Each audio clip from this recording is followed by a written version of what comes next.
Hello friends, कैसे हो आप लोग। This is Ravikant Sharma and you are watching my YouTube channel physics classes. मैंने आपको कल बताया था कि अपन स्टार्ट करेंगे 11th क्लास और 12th क्लास की फ़िज़िक्स के बारे में। अभी ये जो वीडियो बना रहा हूँ मैं, तो 11th क्लास की फ़िज़िक्स के लिए जो बेसिक्स के साथ मैंने बोला था कल, बेसिक्स के साथ क्लियर करता जाऊँगा। तो अपन स्टार्ट करते हैं 11th क्लास की फ़िज़िक्स। फंडामेंटल जो है वो साथ साथ में क्लियर करूँगा, पहले ही बोला था और अब भी बोल रहा हूँ कि बेसिक्स जितने भी हैं वो कंपटीशन एग्जाम में हमेशा काम आएंगे। तो आपकी 11th क्लास से डायरेक्ट 12th क्लास में कर दिया, लेकिन बेसिक्स आपको क्लियर है, अभी कर लोगे तो आगे जाके आपको प्रॉब्लम नहीं होगी। जितने भी चैप्टर वो कंप्लीट करूँगा मैं यहाँ पे 11th क्लास के। तो स्टार्ट करता हूँ 11th क्लास की फिजिक्स से। तो पहला जो टॉपिक है इसमें मैं जो स्टार्ट करने वाला हूँ ग्रेविटेशनल फील्ड है। कौन सा टॉपिक है? Gravitational field.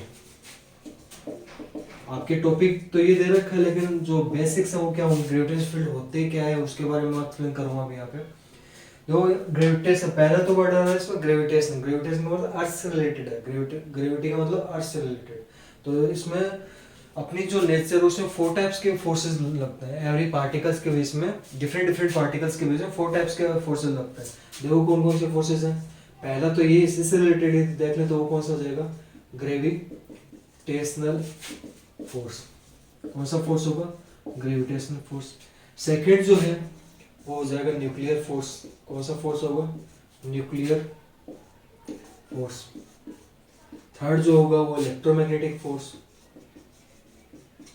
Electromagnetic force. Fourth जो आपका फोर्स होगा वो होगा weak force. Weak force.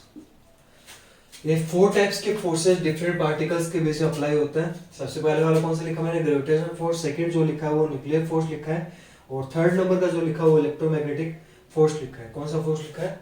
Electromagnetic force लिखा है। तो जो फोर्थ नंबर का वो कौन सा लिखा है? Weak force.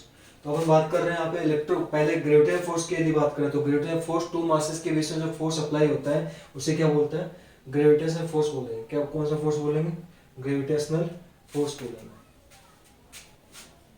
सेकंड जो है वो ग्रेविटेशनल फोर्स कहाँ पे अप्लाई होता है उसकी बात करें। ग्रेविटेशनल फोर्स अप्लाई कहाँ पे होगा? यदि टू कोई मासेस दे रखे हैं, मासेस के बीच में कोई डिफरेंट मासेस, उनका मास m1 और m2, कोई भी 2 मासेस उनके बीच में जो फोर्स अप्लाई होगा उसे कौन सा फोर्स बोलेंगे? Gravitational force. सेकंड कौन सा है? Nuclear force. यहाँ पे एक वर्ड है न्यूक्लियर। न्यूक्लियर का मतलब अब 9-10 खूब पढ़ा होगा कि एटम जो होता है, एटम होता है, एटम में क्या होता है? एटम के आउटर जो ऑर्बिट होता है उसमें तो इलेक्ट्रॉन्स प्रेजेंट रहते हैं और सेंटर में, एटम के सेंटर में न्यूट्रॉन प्लस क्या प्रेजेंट रहेंगे? प्रोटॉन। तो इसे को क्या नाम देंगे? न्यूक्लियस। क्या नाम देंगे? न्यूक्लियस। तो न्यूक्लियस क्या होगा?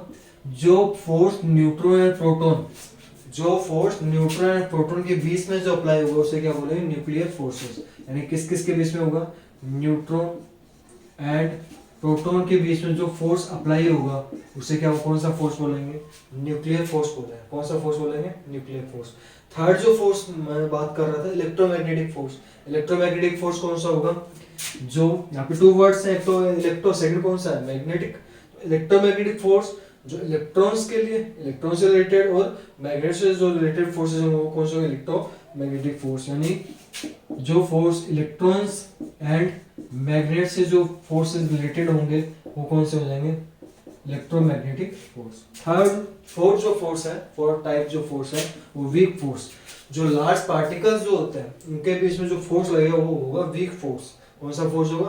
Weak force. लार्ज पार्टिकल जैसे alpha particle, beta particle, gamma particle, सभी के बीच में जो फोर्स अप्लाई है वो कौन सा फोर्स हो जाएगा? Weak force.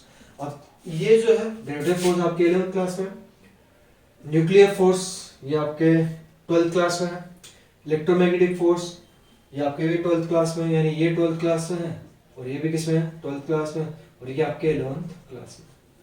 जो वीक फोर्स है, वीक फोर्स आपके अपर क्लास में, यदि बीएससी करते हो, यदि अगर अदर जो कॉलेज में जाओगे तब वीक फोर्स आएगा। तो अपन को पढ़ना कौन सा? ओनली ग्रेविटेशनल फोर्स पढ़ना है। कि कौन सा फोर्स पढ़ना है? ग्रेविटेशनल फोर्स पढ़ना है। क्योंकि अपन ने जो हेडिंग स्टार्ट की है, टॉपिक जो स्टार्ट किया है वो कौन सा है? ग्रेविटेशनल फील्ड स्टार्ट किया है। क्या स्टार्ट किया है? ग्रेविटेशनल फील्ड स्टार्ट किया है। तो ग्रेविटेशनल फील्ड से रिलेटेड जो फोर्स होगा वो कौन सा फोर्स होगा? Gravitational force. और बात कर रहे हैं ग्रेविटेशनल फोर्स की। तो देखो ग्रेविटेशनल फोर्स क्या लिखा मैंने यहाँ पे, ग्रेविटेशनल फोर्स क्या होगा, टू मासेस के बीच में, टू मासेस के बीच में जो फोर्स होगा उसे क्या बोलेंगे, ग्रेविटेशनल फोर्स बोलेंगे। क्या बोल देंगे उसको, ग्रेविटेशनल फोर्स। अपने टॉपिक जो है वो है gravitational force, gravitational force. Gravitational force apply कहाँ पे होता है, उसका मतलब लगेगा कहाँ, कहाँ पे अप्लाई होगा, अर्थ की सरफेस पे। अर्थ की सरफेस पे टू पार्टिकल्स, टू ऑब्जेक्ट के बीच में जो फोर्स लग रहा है उसे कौन सा फोर्स बोलेंगे, ग्रेविटेशनल फोर्स। अब टू ऑब्जेक्ट कौन कौन से हो गए, ग्रेविटी का मतलब अर्थ से रिलेटेड है, तो एक तो ऑब्जेक्ट कौन सा हो गया, अर्थ हो गया। सेकंड जो ऑब्जेक्ट, अदर ऑब्जेक्ट, जैसे अपन खुद जो है अपने ऊपर फोर्स लगा रहे हैं, कौन फोर्स लगा रहा है, अर्थ फोर्स लगा रही है, तो कौन सा फोर्स होगा, ग्रेविटेशनल फोर्स होगा। यहाँ पे मासेज होंगे, कौन कौन से मासेज हो जाएंगे, टू मासेज होंगे। कौन कौन से मासेज होंगे, टू मासेज होंगे। एक तो होगा m1, मान लिया टू मासेज दे रखे, एक तो m1, सेकंड कौन सा दे लिया m2, टू मासेस हो गए। इनके बीच की यदि डिस्टेंस ले ले स्मॉल आर, कितनी ले ले स्मॉल आर। अब इससे रिलेटेड एक लॉ बताया, किसने, न्यूटन ने, Newton's gravitational law, Newton's gravitational law. क्या बताया न्यूटन ग्रेविटेशनल लॉ क्या था, यदि कोई भी टू मासेस हैं उनके वो फिक्स डिस्टेंस वहां पे रखे हुए हैं, तो उनके बीच का जो फोर्स होगा उसको किससे रिप्रेजेंट किया उसने, एफ से, वो उन दोनों मासेस के प्रोडक्ट के डायरेक्टली प्रोपोर्शनल होगा। फर्स्ट थिंग तो उसने ये बताई। सेकेंड क्या बताई, वो जो फोर्स अप्लाइड हो रहा है वो उन दोनों के बीच की डिस्टेंस के इनवर्स, स्क्वायर के इनवर्सली क्या होगा, प्रोपोर्शनल होगा। ये क्वेश्चन नंबर फर्स्ट और ये क्वेश्चन नंबर क्या होगी, सेकेंड।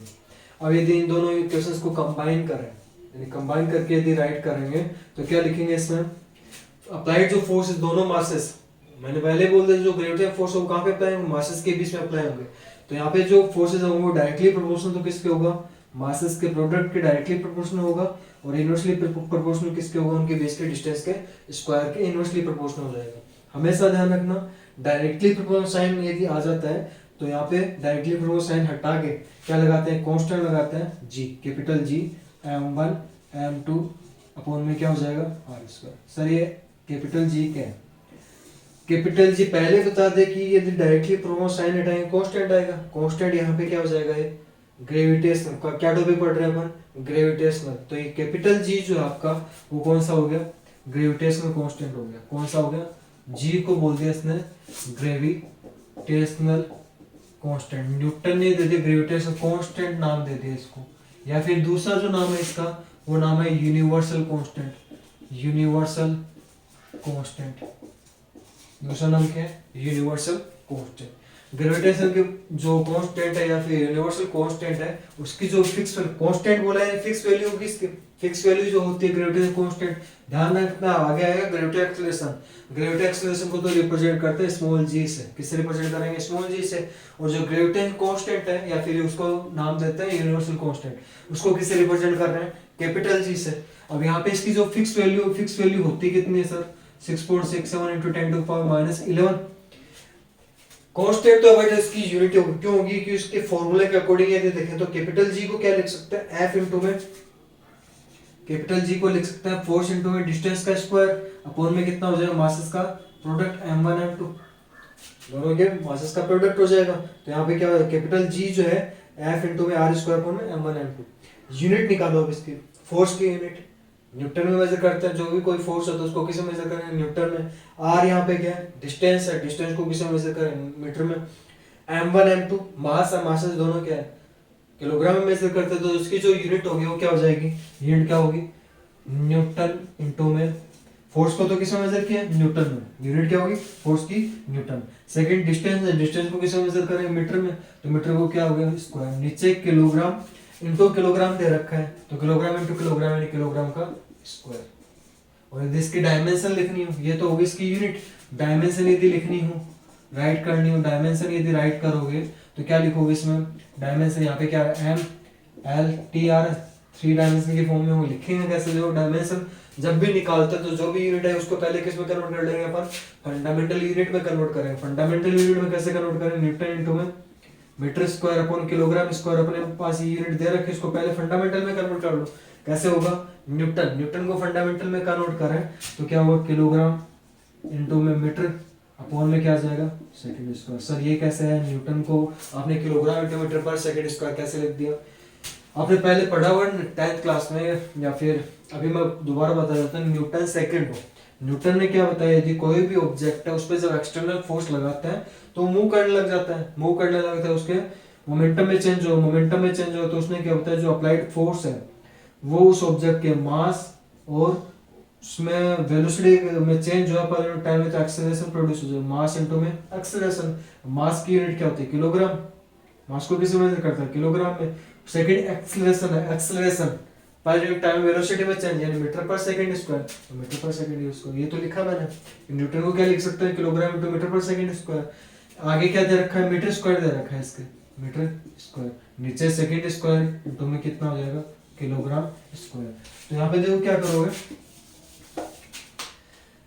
1 किलोग्राम से 1 किलोग्राम कैंसिल आउट, यानी यूनिट जो बनी इसकी कितनी बन गई, मीटर क्यूब अपॉन में कितना हो जाएगा, किलोग्राम इनटू में सेकंड स्क्वायर, किलोग्राम इनटू में सेकंड स्क्वायर। अब कर दो वहां पे डायमेंशन राइट कर दो।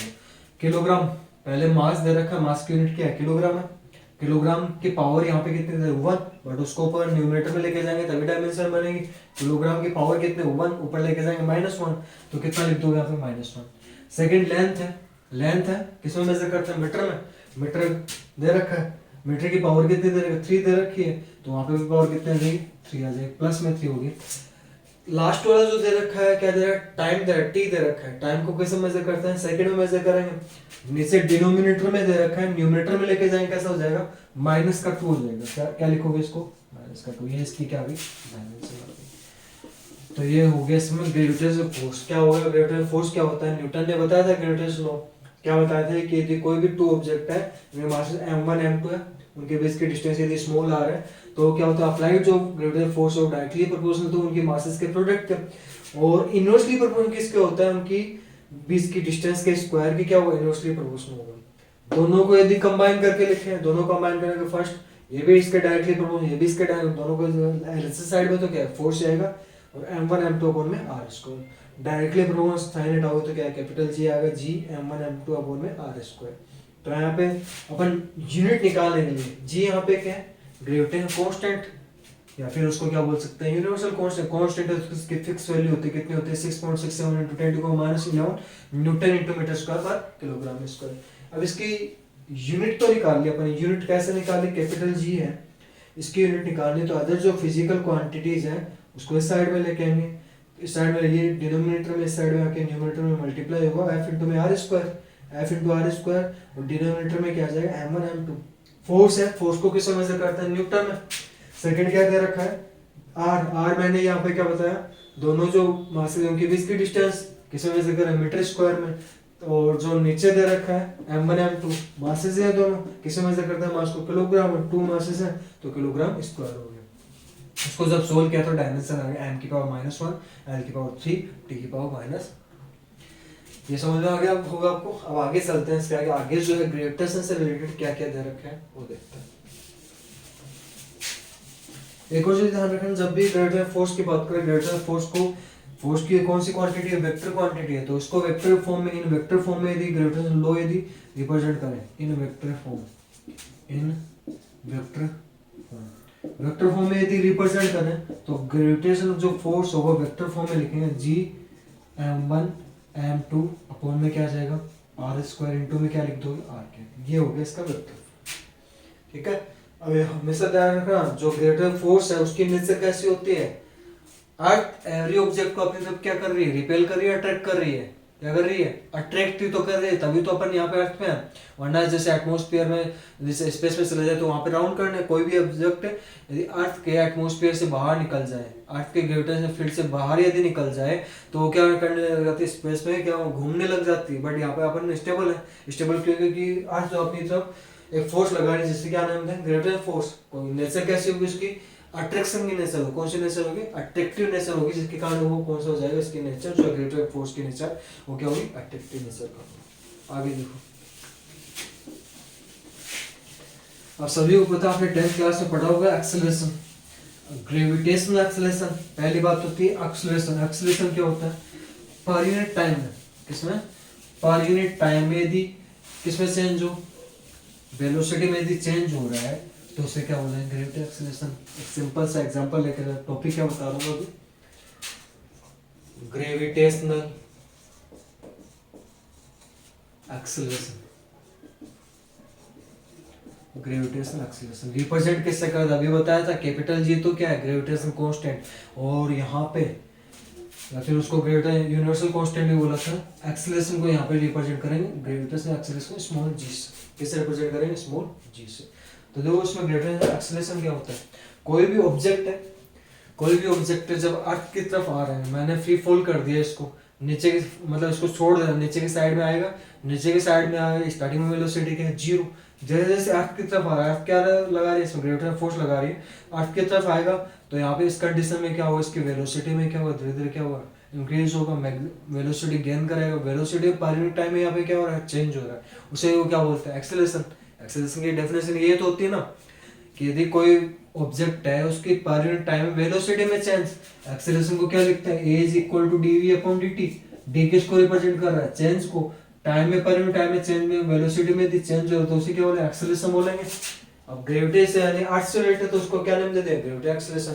निकालने का तरीका क्या वो देखो, इसमें एक्सेलरेशन जी वेक्टर हो जाएगा, ठीक है।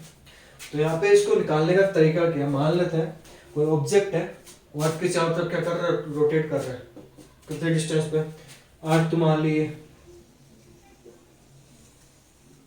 अर्थ है, इसका अर्थ का मास मान लिया एम ई, उसकी जो रेडियस है अर्थ की रेडियस मान ली कैपिटल आर, यहाँ पे उसका सेंटर जो ओ मान लिया। अब यहाँ पे मान लेते हैं कोई अदर जो ऑब्जेक्ट है अर्थ की सरफेस पर रखा हुआ है या फिर राउंड कर रहा है, सर्कुलर फॉर्म में राउंड कर रहा है, तो इस कंडीशन में यहाँ पे क्या अप्लाई करोगे, एक तो क्या हुआ इस पे फोर्स अप्लाई, यहाँ पे स्मॉल एम मास का क्या मान लिया, एक ऑब्जेक्ट मानना है स्मॉल एम मास का, स्मॉल एम मास का ऑब्जेक्ट मान लिया अर्थ की सरफेस पे। तो अब यहाँ पे स्मॉल एम जो मास है इसकी जो इससे डिस्टेंस है वो अपन या फिर ऐसे कर लें, ये जो स्मॉल एम मास है वो अर्थ की सरफेस पे मान लेते हैं, यहाँ पे मान लेते हैं स्मॉल एम, ठीक है। तो हमेशा ध्यान रखना, अभी जो बताया एक तो पहले न्यूटन सेकेंड लॉ यदि लगाए तो अप्लाइड फोर्स कितना हो जाएगा, न्यूटन सेकेंड लॉ के according mass into acceleration, mass into acceleration कौन सा काम मिलेगा यहाँ पे, जी। क्वेश्चन नंबर फर्स्ट तो ये होगी। और अभी अपन ने पढ़ा है यदि कोई टू ऑब्जेक्ट है उनके बीच में ग्रेविटेशनल फोर्स क्या होता है, ग्रेविटेशनल फोर्स ग्रेविटेशन कांस्टेंट, साथ में दोनों जो मासेस दे रखे हैं m1 m2। अभी फर्स्ट वाला मास कौन सा दे रहा है, अर्थ का मास, अर्थ का मास कौन सा है, अर्थ ऑफ मास। सेकेंड जो पार्टिकल लिया उसका मास कितना लिया है, ये स्मॉल है, अपॉन में उन दोनों के बीच की डिस्टेंस क्या है, अर्थ पूरा मास हो गया, और इन इस पे तो इसके सेंटर से जो डिस्टेंस है वो कितनी होगी, रेडियस होगी, रेडियस ऑफ अर्थ कितनी हो जाएगी, रेडियस ऑफ अर्थ का क्या होगा, स्क्वायर। इक्वेशन नंबर सेकेंड, ये फोर्स है और ये भी फोर्स है, दोनों फोर्सेस हैं, दोनों फोर्सेस के एल एस साइड इक्वल है, तो आर एस साइड क्या होगा, from equation number first and second, first and second से देखें तो फर्स्ट एंड सेकेंड से देखो क्या हो जाएगा,